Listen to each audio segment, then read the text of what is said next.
180 odd points gain.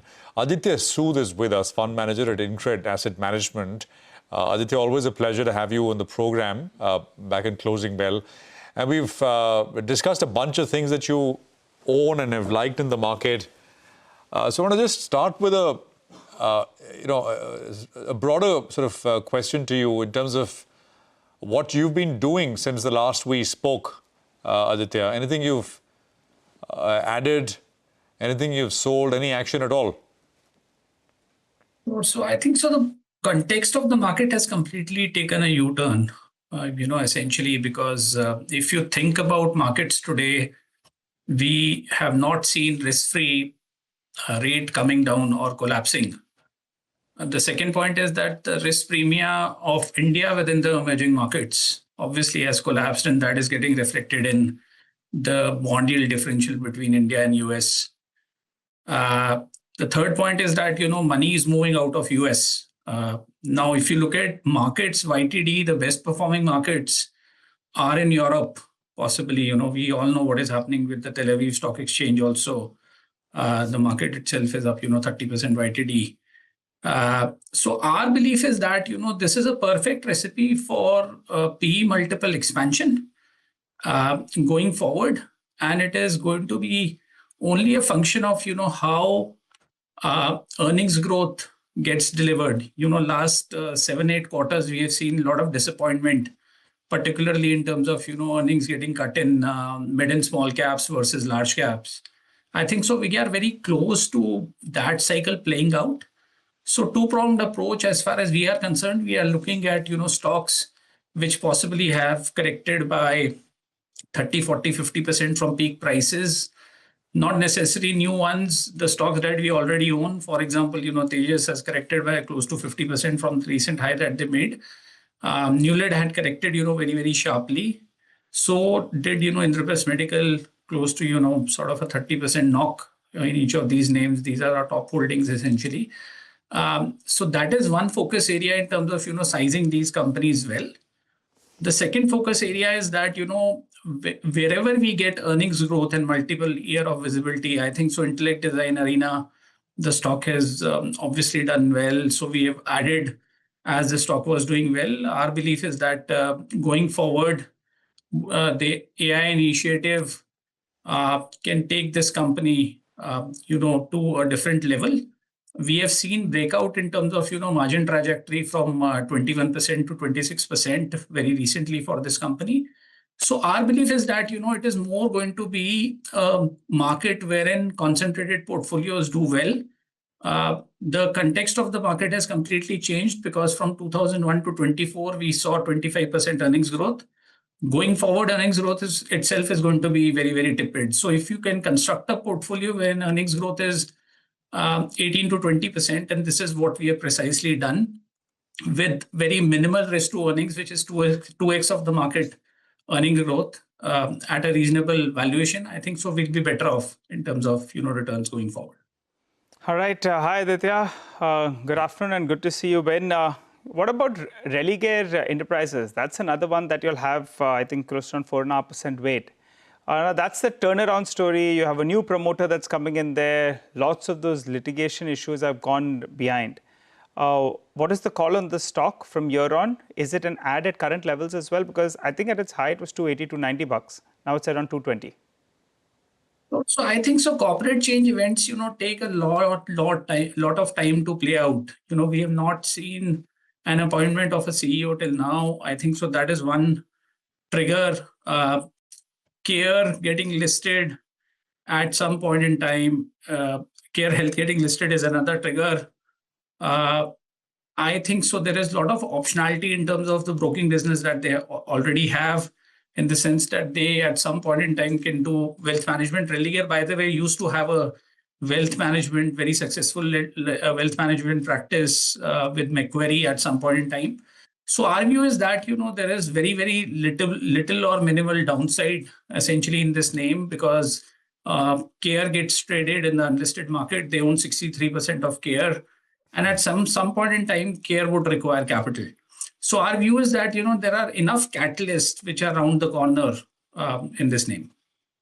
That offer is done now? or that offer is, that open offer is on, Aditya? I lost track. So, The Burman's offer. yeah, so that is done. That is all done. Okay. Okay. Basically, it's back at those levels now, right? I mean, I think 230, 240 was the offer price. It's come off now. So to about 223 or so. I think another one that we've discussed, I think last time also, was Tejas Networks under 700, Aditya.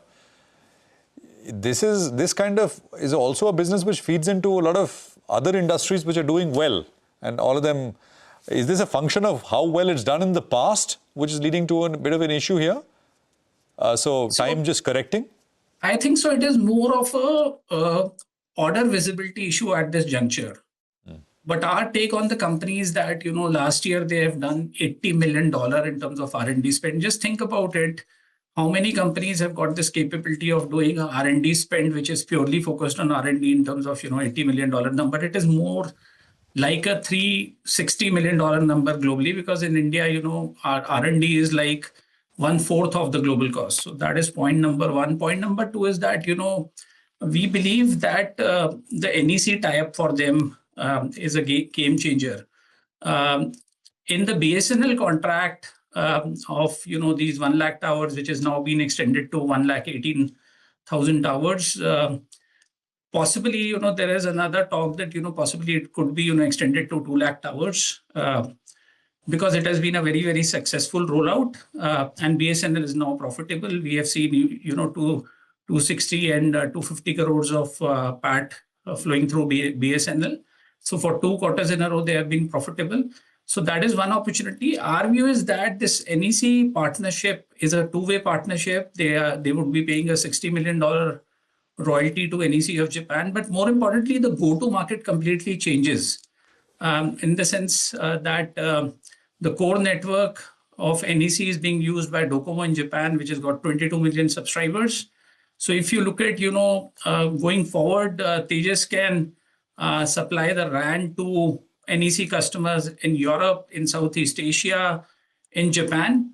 So our view is that, the TAM is expanding at a very, very rapid pace. The only visibility that the market requires here is order inflow. And I think so. Just think about it, that a company, which was doing 550 crore of top line is now a 9,000 crore revenue company. The kind of bandwidth that it takes, to transform this company meaningfully. If I look at the TAM of the other players in this industry, Huawei is a $120 billion telecom networking equipment giant, and Ericsson and Nokia combined itself is like a $60 billion number. So if Tejas, sort of has to have or even target a 3-5% global market share over the next 3, 5, 10 years, they would have to scale up very, very fast. And that is why they are very aggressively, spending into R&D. Okay, all right. Interesting times for the stock, Aditya, because the others have got that BharatNet orders. We've been hearing, I think, Sterlite and Polycab, I guess. So their time will be due is what you believe. Is that correct? The system integrators, Tejas, safe to assume that Tejas has tied up with, enough and more system integrators. So it is only a question of time wherein they get the BharatNet order. BharatNet obviously is going to be a 6,000 to 8,000 crore opportunity. It is very well known. BSNL is an added on opportunity, which is equivalent to 7,500, even if I have to extrapolate 1 lakh towers going to 2 lakh towers. And then there is an element of, BSNL also rolling out 5G in due course in 2-3 year period.